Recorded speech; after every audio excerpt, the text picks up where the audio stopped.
Asia region, 21% from the Western Pacific region, 8% from the African region, 20% from the Americas, and 3% from the Eastern Mediterranean region. We also had a very wide spectrum of people participating. We found the gender balance was excellent, 46% female and 54% men, and about 50% of the registrants were either from academia or representing member states. Intergovernmental organizations, we had non-state actors, 11% of participants from the private sector, about 3% from the UN. We had national committees, observer member states. So we had a number of, a huge spectrum, as I said, almost 100 countries participating. So that was also very gratifying. Some of the issues that came up, of course, were the fact that we've learned a lot, but we've still a lot to learn about this virus. And as I mentioned, we have a number of working groups that are looking into more detail, and we have the experts here, the WHO focal points, who can answer your questions. There's an area of work around clinical characterization, pathways, and management, and how do we improve clinical care and reduce mortality amongst people who develop this infection. There's another working group, a very vibrant one, active one, on epidemiology. And this has been one of the most hotly discussed and debated topics about how does this spread, how does this virus spread, what are the modes of transmission, what precautions do people need to take, what are the public health measures that are working or not working. So that whole area of epidemiology and transmission. Then we have the animal and environmental research on where did the virus originate from, how is it spreading, the viral diversity itself, based on the huge amount of data we have on the genetic sequences of these viruses, the management at the human-animal interface. We've also learned a lot about which animals seem to be susceptible to this virus, in other words, getting it from humans. But we still have to get to the bottom of how it actually crossed the animal-human barrier, when that happened. And that's important because we want to prevent further spillovers and further pandemics from arising. So it's important to understand that. Then about the virus itself, as I mentioned, the natural history, the transmission, and very importantly, diagnostics. We have the molecular diagnostics, you have the antibody tests, you have antigen tests, you have other new technologies for detection of, and what we really would like to see is a very good point-of-care test, a sensitive and specific point-of-care test that would make life a lot easier for the healthcare workers as well as for patients. Then infection prevention and control. What have we learned about how to protect healthcare workers in healthcare settings, but also how does the public, how do people protect themselves in other settings? So there was a lot of discussion about that. Then, as I mentioned, we had a lot of discussion on ethics and where the ethics working group has contributed and how they could contribute further. Social sciences, I must say that it was very welcome to see a huge amount of discussion on why it's important to focus on social and behavioral research, because a lot of what we're talking about involves behavior change, and why it's also important to involve communities and get their views on vaccines and therapeutics and the new technologies that are being developed. And finally, we had two longer sessions. On the first day, focusing on therapeutics. Where are we with the repurposed drugs that were put into trials a few months ago? What have we learned from the ongoing trials? And I must say that I was very grateful to all the researchers who shared data with us for us to do pooled analysis to know where we are. So this can inform better patient management. And then we had discussions on what next. What are the therapeutic agents that should now go into trials, whether they're antiviral agents or immunomodulators or antithrombotics or the new monoclonal antibodies. And then today we had a fairly long and excellent session on vaccines, starting with the vaccine trial designs. And again, 15 of the 17 developers who are currently in human clinical trials shared their vaccine design protocols with us. So we were able to compare and contrast, and make a presentation on the kinds of trial designs that are being considered by different sponsors or developers of vaccine trials. And we also then discussed in a panel the various initiatives that are ongoing and how best we could come together in terms of researchers, funders, sponsors, and developers of vaccines to conduct speedy trials, but with the scientific rigor that would be needed to establish both efficacy and safety beyond doubt. And there was a very good discussion on how this, focusing on the science of what kinds of trials would need to be done and what we need to avoid, what are the pitfalls that we must be aware of, where we could actually trip up if we do things in the wrong way. And there was a discussion on how can we use existing networks. One thing that did come out was the fact that a lot of the research seems to be happening in the high-income countries, at least from the data that we have from the GLOPIDAR network of funded research, and that we definitely need to have more research addressing questions in low and middle income countries, but also involving researchers and institutions from low and middle income countries. And therefore, a lot of the networks spoke about the capacity that they have and the interest that they have to collaborate, and so that's something we will be focusing on. And the other message that came was to improve the interdisciplinary science work. So while each of the working groups has been focusing on their areas of work, perhaps there's a need to also have these dialogues between the different working groups and have more interdisciplinary exchanges. So the biomedical group, which is looking at clinical care and management, speaking with the social sciences group, the vaccine trials that are being planned definitely need to engage civil society, community advisory boards, and things like that. And then to focus more on the needs of low and middle income countries, because the pandemic obviously affected Europe and North America, and now is spreading through the world and is more and more impacting countries with less resources, bigger populations, and therefore the priorities are also changing as time is going on. So I will stop there with those opening remarks to say that it was an incredible 2 days. I don't think anybody left their seats. It was 4 hours on each of the 2 days, yesterday and today. We've just come out of the meeting, so everything is fresh, and we'll be happy to take your questions. And as I said, we have the experts here who could address some of the more specific questions that you have. Thanks. Over to you, Fadela. Thank you, Soumya. Just I would like to remind our journalists to click on the raise hand. This will put you into the queue for questions, and please don't forget to unmute yourself when you are called or to ask a question, and finally indicate to which expert you are addressing your questions. I can see that Jamie Keaton from Associated Press would like to ask a question. Jamie, can you hear me? Jamie? Yes, I can, Fadela. Thank you. Thank you. This is for Dr. Swaminathan. Thank you very much for taking my question. We've seen the United States 2 days ago announced an arrangement with Gilead Sciences about being able to obtain supplies of remdesivir, particularly the equivalent of 100% of production for the month of July, if I recall correctly, and 90% of production for the months of August and September.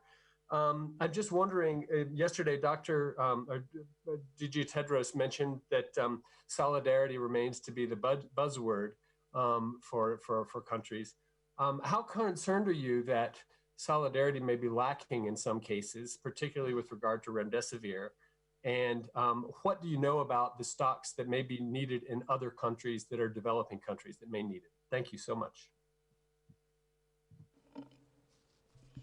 Thank you, Jamie. And I reiterate, I think what Dr. Tedros has been repeatedly saying, that global solidarity is important, and not just for this drug, but also for other drugs and for vaccines that are likely to be developed over the coming months.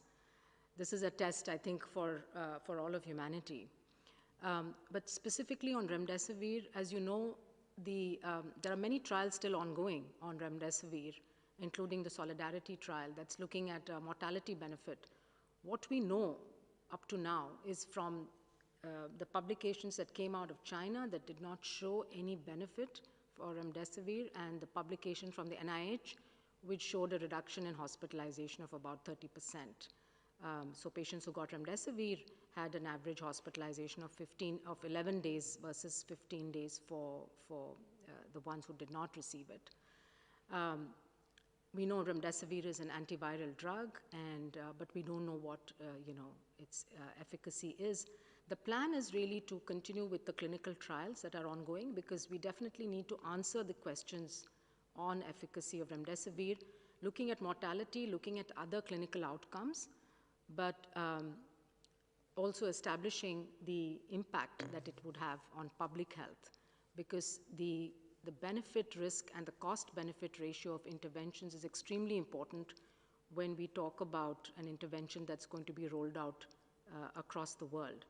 So in the coming weeks, I think we'll be in a position to make that kind of to come to a sort of a meta-analysis of the ongoing data, trial data from published and ongoing studies, to make an assessment of its impact on mortality as well as on other clinical outcomes. We know that Gilead has licensed this drug to several generic manufacturers, so I imagine that in the coming weeks and months, we will see an increasing supply of remdesivir being made available. But I think it's really important in this to reiterate again the importance of establishing the benefits of using a particular drug through clinical trials. And this was one of the points that came out very clearly from our therapeutics panel. There were many repurposed drugs that were put into trials at the beginning of this pandemic based on some in vitro data or based on some small anecdotal clinical data. And many of those questions today have been answered thanks to the large trials that have been performed. So again, going forward, there are going to be other antivirals tested. There will be other drugs tested. We need to ensure the same robust trials are performed to answer the questions. Thanks. I'd just like to supplement, not about the remdesivir, but about solidarity and the question of solidarity. This press conference today is about the findings and the completion of the second large research forum that we've had for COVID-19. And those of us that are sitting up here are representing literally thousands of scientists across the world. And the solidarity and the unity and the collaboration that we have seen for science and the advancement of science in this virus that we knew nothing about 6 months ago is really incredible. It's tremendous. And as Soumya has said, the accumulation of data and knowledge and papers and teleconferences that we have had to try to coordinate this research from willing researchers all over the world in so many different topics to help advance our understanding of severity, of transmission, of interventions that depend on medical interventions, public health interventions that are helping us suppress transmission and save lives is outstanding. And I think all of us here really are honored and grateful to be part of a time where people have come together to advance this at an incredible rate. Thank you, Mariam. Next question is from John Zarakostas. John, The Lancet and France 24. Go ahead, John.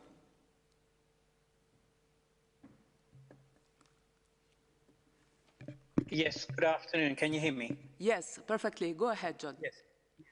Yes, I would like to get a bit of a readout on the presentation by the 15 of the 17 vaccine manufacturers. What was the takeaway from that? How close are you to getting that short priority list where the money can be allocated going forward?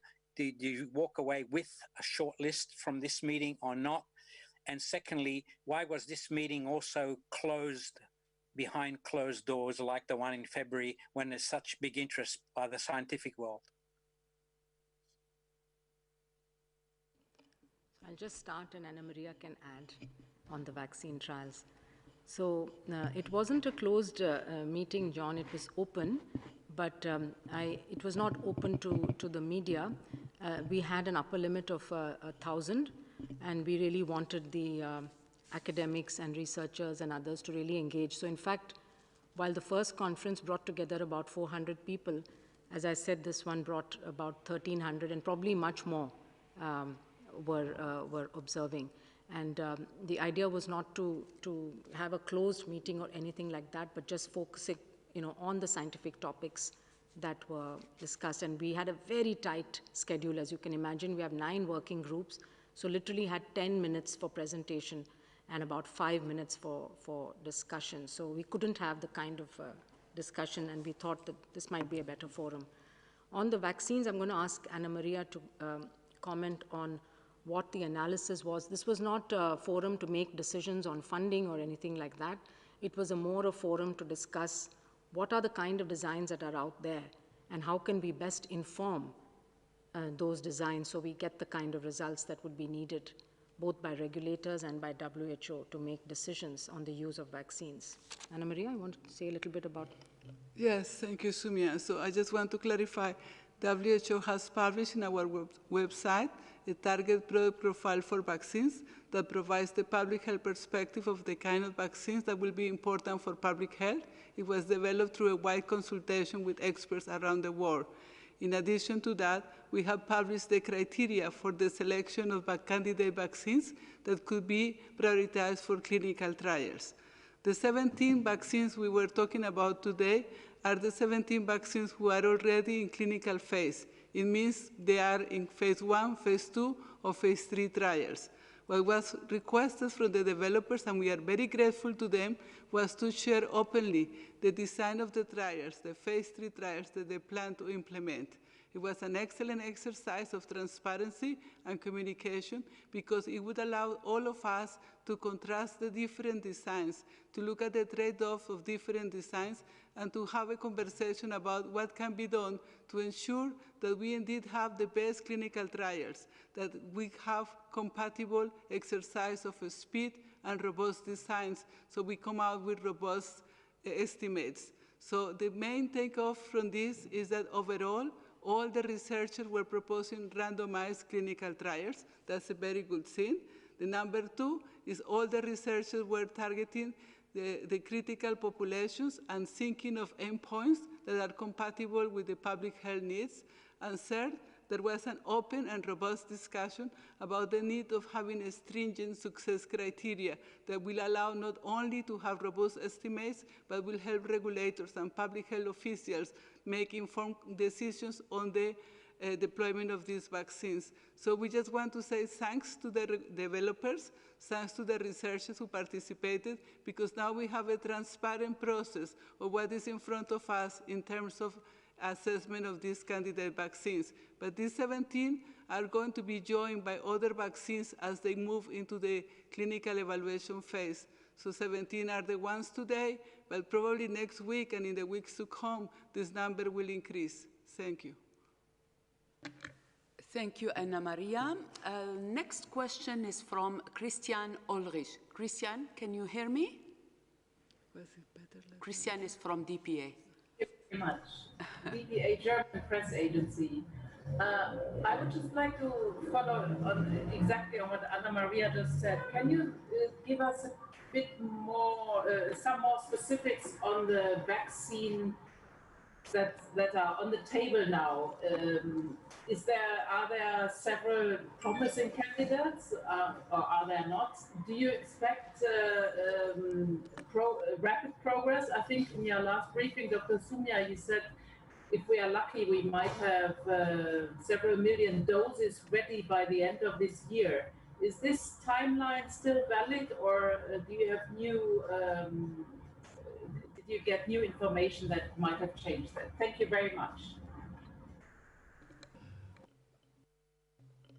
Thank you for the question. So I just want to say that we are very lucky in a sense because there is a very broad pipeline of vaccines. We have 4 types of different types of vaccines. We have virus vaccines using live attenuated virus that are commonly used also as platform for vaccines we use today. We have viral vector vaccines who use replicating, others that use non-replicating vectors. We have modern platforms, nucleic acid vaccines, DNA and RNA vaccines, and we have protein vaccines using protein subunits and viral-like particle vaccines. As I say, an increased number of these vaccines are moving forward from phase 1 into phase 2, 17 of them. Of those who are in the clinical phase, we have 1 candidate vaccine from the University of Oxford, the ChAd-Ox, that you have commented a lot in the media, that is moving into phase 3. But we have other 5 vaccines that are now into phase 2. We don't know if the race is at what pace until we get the results of these clinical trials. So we are very encouraged by the progression of these candidate vaccines across the clinical phase evaluation, and we are looking forward to have the results. Whether or not we will have the vaccine in a given timeline depends on factors that cannot be anticipated.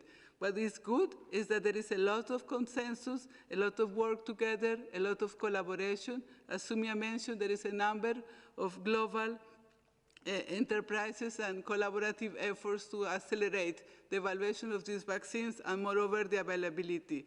So for now on, the pipeline continues to be a healthy pipeline. We have nearly 150 candidate vaccines moving forward with the evaluation, and every day gives us more hope. But we will not know when we will have the vaccine until we have the results on efficacy. Thank you, Anna Maria. We will move now to Jim Roop from a radio in the US. Jim, can you hear me? Yes, thank you very much, and hello, everyone. Thank you so much for making yourselves available. I have so many questions, but just I guess start by one, please. I promise. Yeah, I know you're getting to the vaccines and you'll get to the therapeutics. I guess my question is, what exactly is the state of the science now? What is known about the virus that wasn't known before? Are there things that you thought you knew that you know better now, or that were discounted?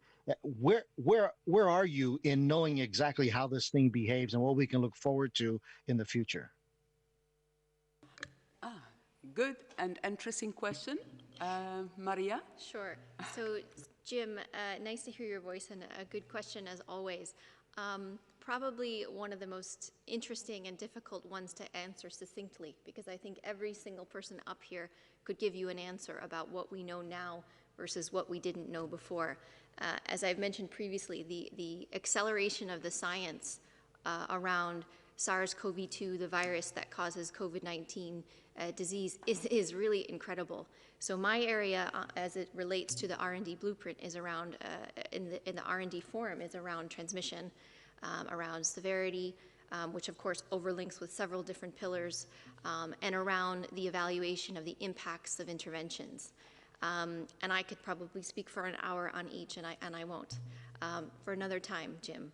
But one of the most interesting areas right now that I think is really critical for us to understand, besides transmission and severity, is around the evaluation of interventions. As we wait for therapeutics and for vaccines, which are advancing at an incredible rate, we have tools right now that can break chains of transmission and can save lives.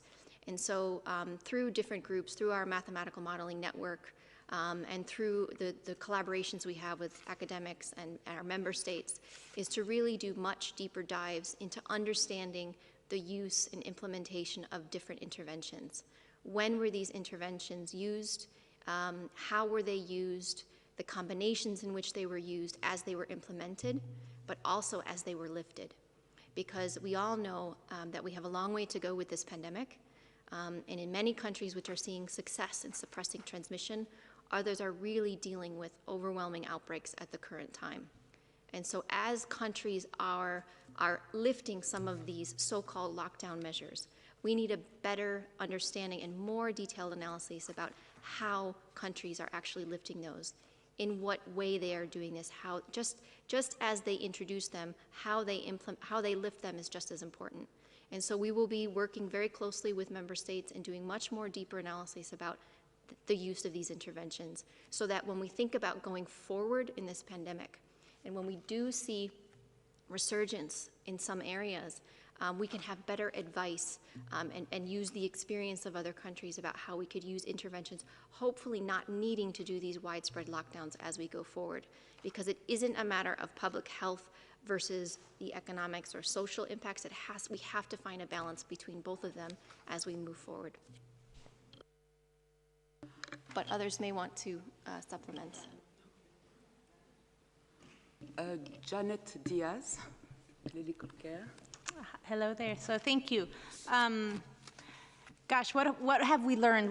I think what we have confirmed that over time, the severity of disease seems to be standing with what we initially saw in China, which means about 20% of patients, so a subgroup of patients are developing severe disease and a smaller subgroup developing critical disease.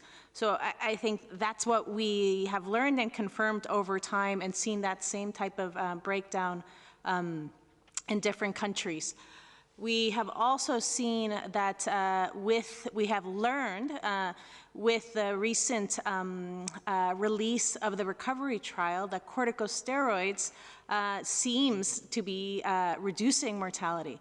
And so why is that? So what is the mechanism for that? So I think that's something we still need to figure out more and understand more, but it does lead to the hypothesis that some virus-induced inflammatory state that is suppressed, that happens in a subgroup of patients that we need to better understand with the treatment of, that leads to, hypoxia, leads to needing oxygen, needs to potentially needing ventilation, with the use of corticosteroids, that is suppressed and potentially reducing mortality. So that's something, and over time people were describing an inflammatory response to the virus, and I think we still need to further understand that what biomarkers are elevated with and correlating with severity of disease to help us identify these patients earlier so we can apply treatments earlier. I think that's important. What else have we learned? Oxygen therapy, and I guess we go back to the basics until we have other known therapeutics that will treat the virus. We do know supportive care, so identifying patients early, those that are with complications, those that have hypoxemia, that need oxygen, so that the early interventions with oxygen therapy can be life-saving, and that for countries that are have limited capacity with oxygen, have resource limitations, that really surging oxygen systems is important, and making sure that the staff is trained in how to deliver oxygen, how to maintain oxygen supplies, and how to surge oxygen supplies is also critically important. So, thank you. I think we have also Dr. Benedetta Allegranzi. She is Technical Lead Infection Prevention and Control, who wants to say a few words. Benedetta? Thank you. One of the major concerns of the international community in this outbreak has been health workers' infections. And I think that now, following reports and studies, we know that personal protective equipment, in particular, medical masks, respirators, eye protection, gowns, gloves, do protect health workers if appropriately used. Also, we have learned and confirmed that appropriate hand hygiene protects healthcare workers. Conversely, also we have now evidence that shortages and inadequate practices, for instance, for hand hygiene, do put health workers at risk. And so I think that this is clearly a call to all those invested in this outbreak, in particular governments, but also the international community, to really continue to take care of personal protective equipment procurement in the context of access, equity, among countries around the world. So this is a first message that is really key. The attention about this problem should not decrease. The second point we worked on from WHO with institutions, academic institutions, was to find out what is the best way to make masks, fabric masks for the population, the community, to protect them. And we achieved very interesting results in terms of knowing the type of materials, the number of layers to be used, the shape, the level of protection, or especially the level of filtration, allowing source control that is needed and that is available using specific materials. So all of this can be found indeed in WHO guidance that has been informed by this research. And we have a recent document on masks, in particular with focus on the general public. So these are some key messages that have emerged from research and from the discussions during this meeting. I think I'd like to mention one other area, Fadela, and that's the area of genetic sequence data that we've got. I think this is probably the first time that we've seen all countries, almost all countries, willing to share the genetic sequence data of this virus in a public database. Through GISAID, through GenBank, we have over 60,000 sequences currently shared. And this has allowed scientists to do a couple of things. Most importantly, it's allowed epidemiological tracking of how, because there are different clades, because of the natural mutations that occur in the virus, they've been divided into different clades. And by looking at the proportion of these clades in different parts of the world at different times, you can actually try to put together a story of how this virus moved around the world and where it came from, where the outbreaks actually originated from. So that's quite useful to understand, and also to try and go back to see when the first few cases may have been introduced in a particular geographic area. But also it helps us to track the mutations itself. We know that there are certain parts of the virus which are more critical, like the spike protein in the receptor binding domain, that are also the targets for vaccines today.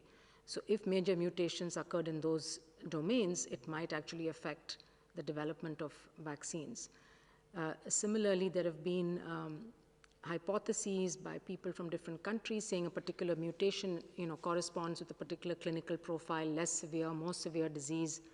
So it allows us to study. And so this kind of pooling of data, both clinical data as well as sequence data, and if the two could be combined, then it gives you a very powerful database to actually see if actual specific changes in the viral genome, mutations, actually have impact or not on clinical outcomes. And this is only possible when you have large data.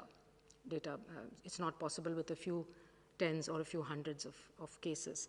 So that's, again, I think for the first time we've seen, and this is a very good model, I think, for future, for the world to think about future pandemics or diseases which can cause potentially epidemics or pandemics, and having a mechanism for global sharing of genetic sequence data gives you an opportunity. In fact, the genetic sequence data was made available by Chinese scientists on January the 11th. On January the 13th, I think we had the first diagnostic assay that was published. WHO, working with a lab in Germany, published the first, and that allowed countries to get their diagnostics up and running. And similarly, the first vaccine candidates were also being made in January based on the sequence data, because as you know now, sequence data allows you to do a lot of things. So the RNA and DNA vaccines were all being prepared in the lab within a matter of days of getting the sequence data. So it just shows how powerful this is and how essential this is, and why the world needs to think about some of these mechanisms and how to support mechanisms, platforms like GISAID, for example, to make it easy for scientists to share this. GSAID was set up for influenza data sharing, but very quickly they were able to expand to accommodate the SARS-CoV-2 virus. Thanks. Thank you, Soumya. Now we will move to Nina Larsson from Agence France-Presse. Nina, can you hear us? Yes, hi, can you hear me? Yes, perfectly. Go ahead. Okay. Thank you for taking my question. So, relating to what was just being said, I was also wondering if there was any discussion about the studies of wastewater that have shown indications that the virus may have been present in European countries, for instance, last year, if that was something that was discussed. And I also was wondering on the issue of asymptomatic transmission, if there was a discussion about what seems to be perhaps the case, that when you have asymptomatic people, that if they transmit to someone, they are themselves asymptomatic, if there's anything to do with that. Thank you very much. Maria will take this question. Thank you very much. So yes, there were really rich discussions about transmission in general, about how the virus can be transmitted, the different modes of transmission, when people transmit the virus, when they have symptoms or when they don't, and then the context in which transmission occurs. So your question specifically about asymptomatic transmission, yes, people who are infected with the SARS-CoV virus, many of them develop symptoms, but some do not. And when someone does not develop symptoms, we call them asymptomatic, meaning that they don't have those symptoms. And some people can transmit. We've known since February that individuals can be infected, not have symptoms, and possibly transmit to others. And that has been confirmed through studies, these very detailed investigations that are ongoing. What we're really trying to understand is the relative importance of when people transmit and how they transmit and the context in which. What we know is that this virus transmits through respiratory droplets from an infected person, most often when they have symptoms, but it can happen just before they develop symptoms or right at the time of them developing symptoms, meaning they're very, very mild. And it can happen when people are infected and don't develop symptoms at all. And so that makes control measures that much more challenging, which is why we make a comprehensive set of measures in place to be able to break chains of transmission, including making sure we find those cases that we know about, we find all of their contacts, and we quarantine those contacts. And by doing so, you effectively isolate people so they can't pass the virus to someone else, whether they have symptoms or not.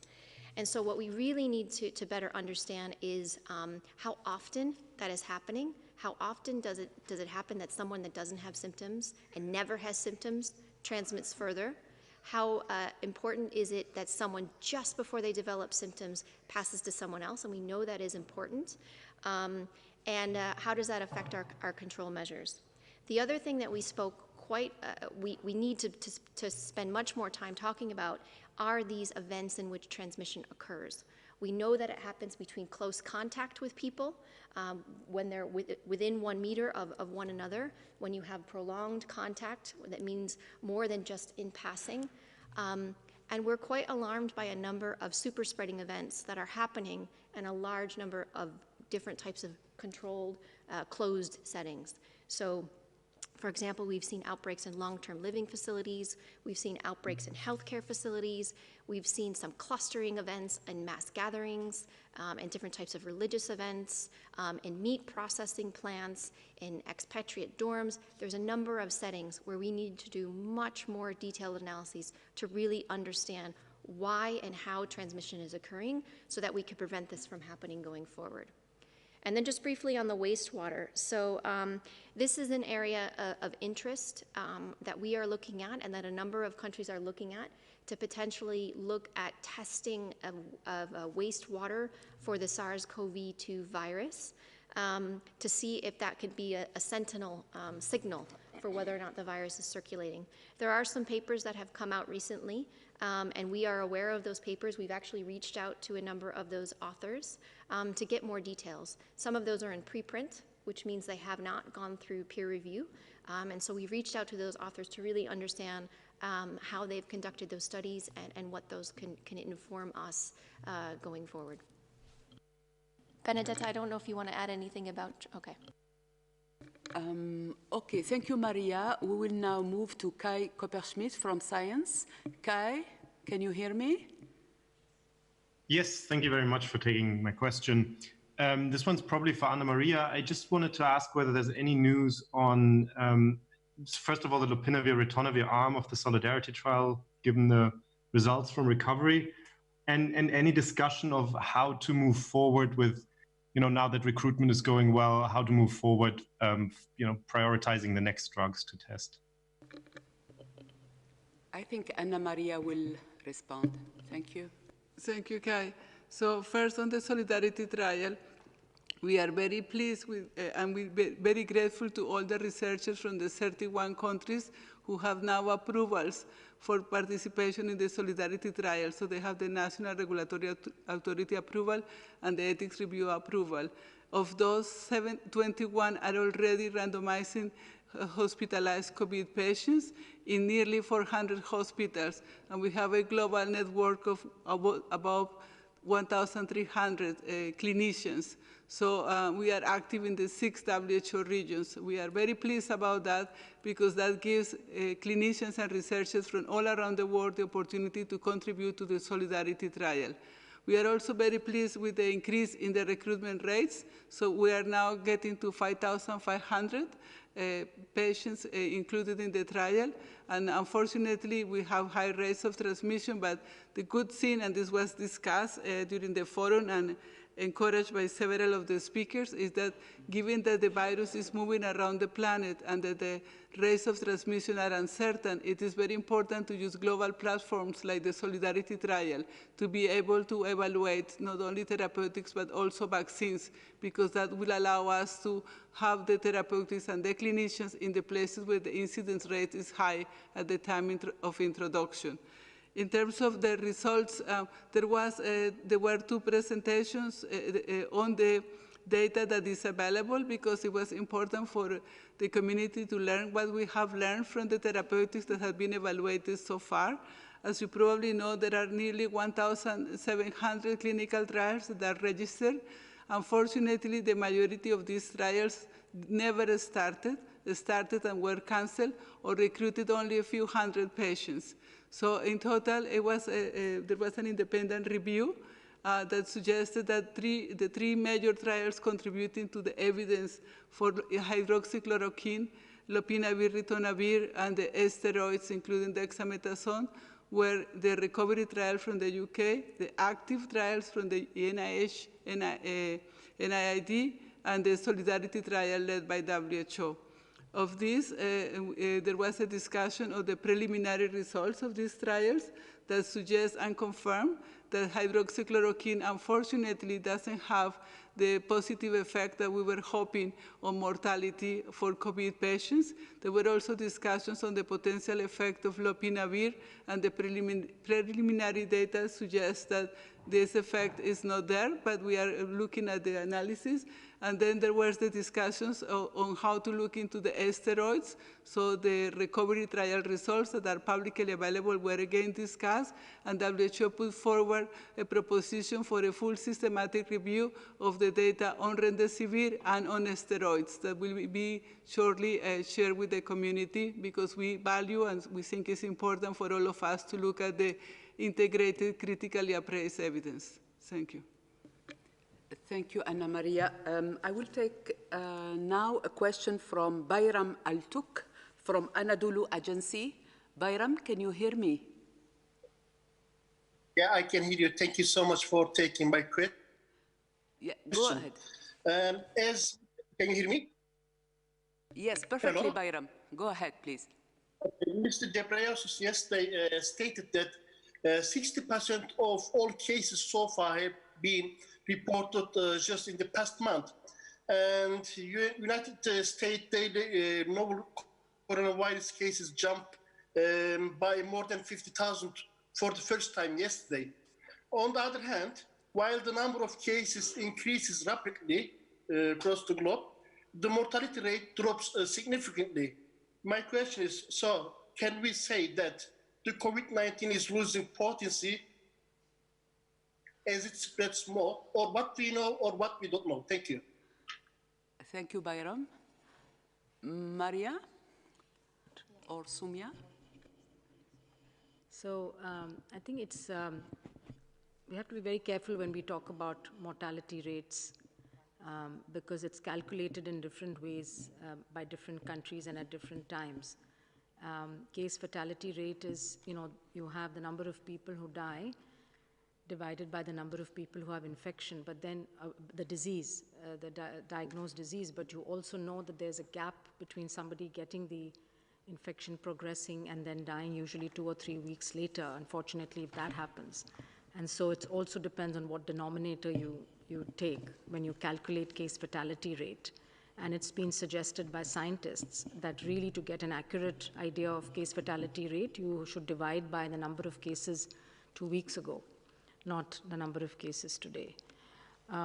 There's also infection fatality rate, and there was some discussion on that during this forum.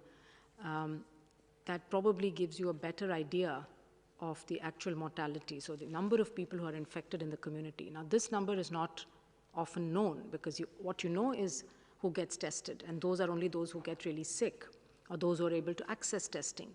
So when in places where these seroprevalence studies have been done to look at the prevalence of antibodies in that population, it's clear that the number of people infected often is about 10 times the number of people who actually get diagnosed as cases, which is what gets counted. And so if you look at infection fatality rates, then that is a much lower number, and the figure that was presented was an average of about 0.6%, 0.6%.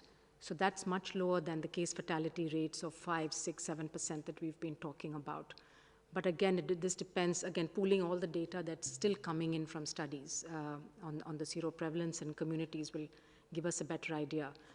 But the bottom line is that there is a significant proportion of people who die, even if it's 0.7 or 1%, that's still high, and that it disproportionately affects people with certain risk underlying conditions, including obesity in young people. We have to remember the young people are not immune from severe disease or death. It's less common than in older people, but we should not become complacent that it's fine for young people to get infected, because there is a subset, particularly those with obesity, those with habits like smoking, for example, who are at higher risk of complications and death.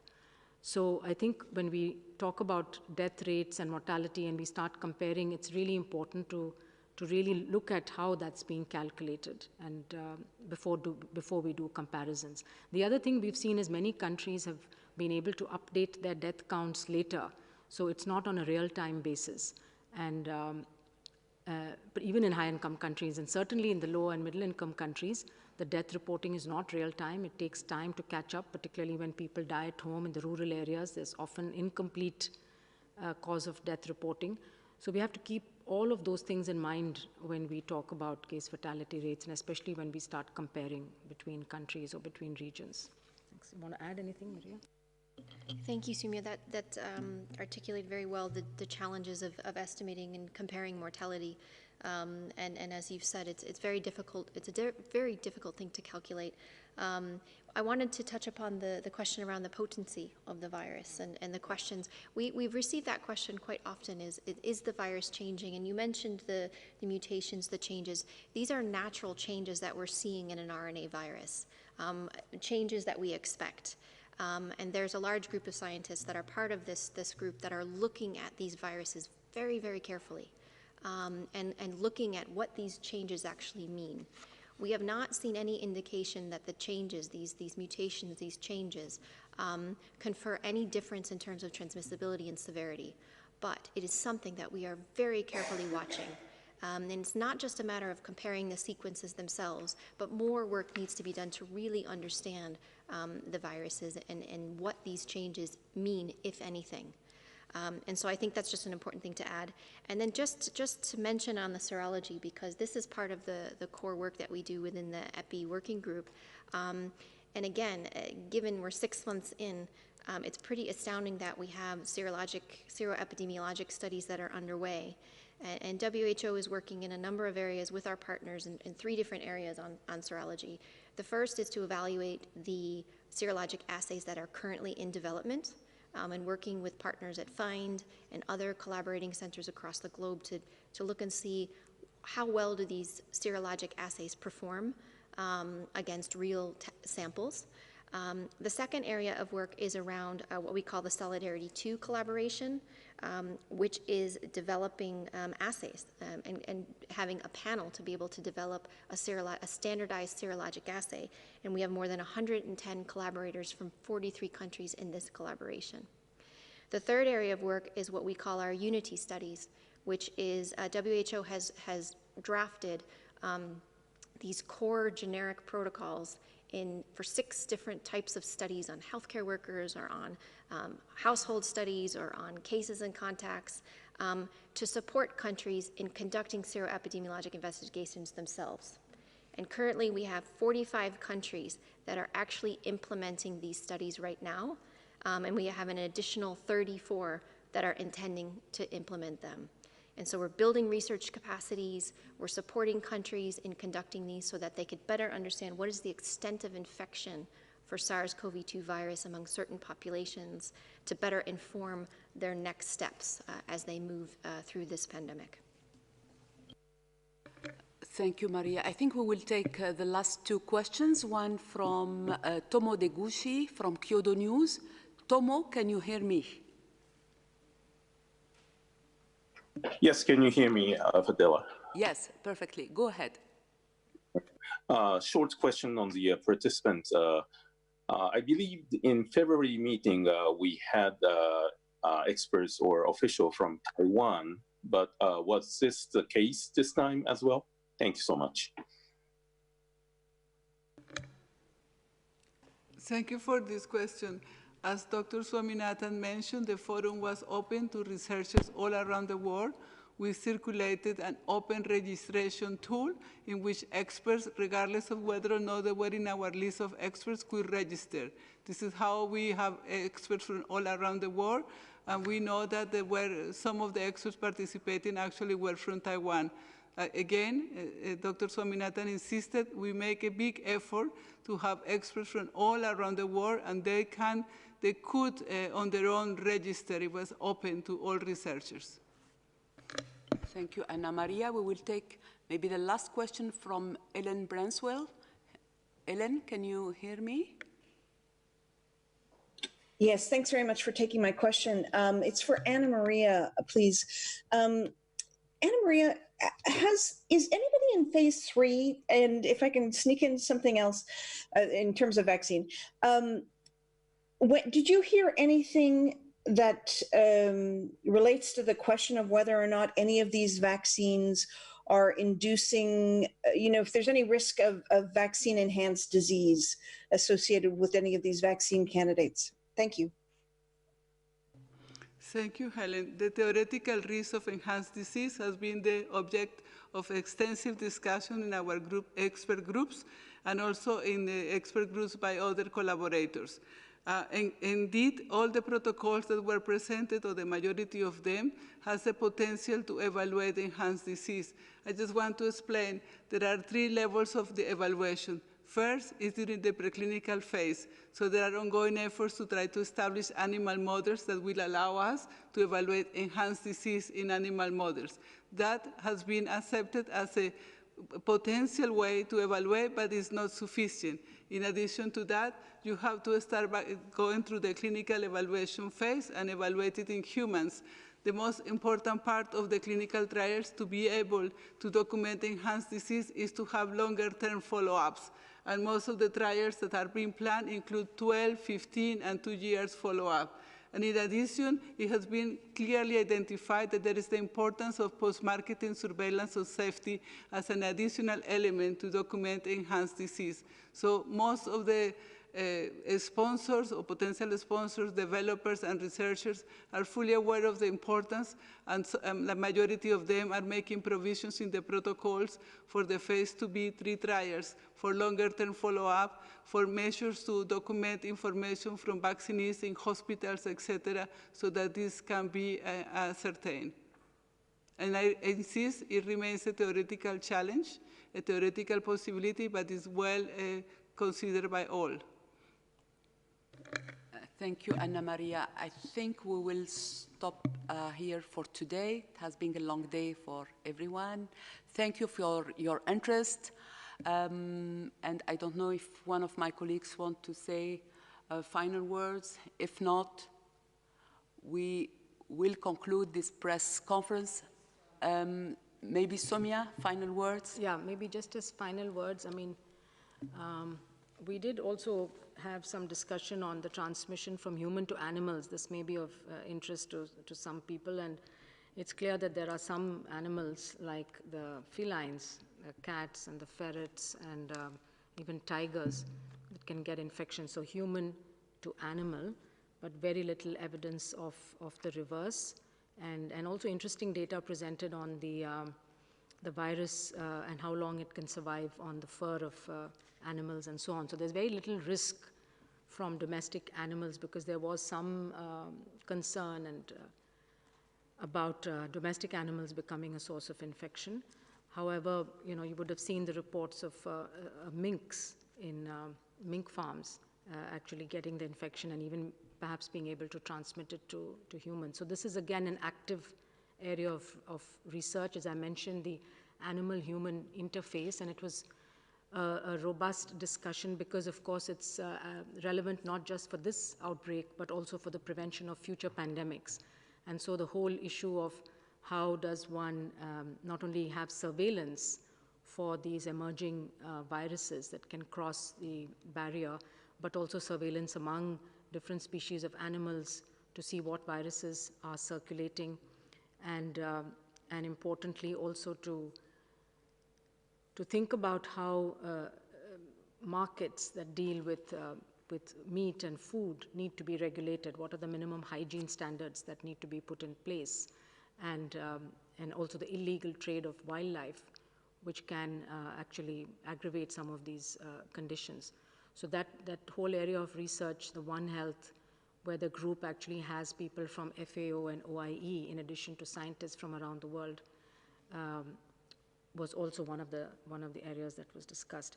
So overall, I think we had, as I said, in a limited time, covered a huge array of topics and were able to get glimpses into what's going on in these different areas.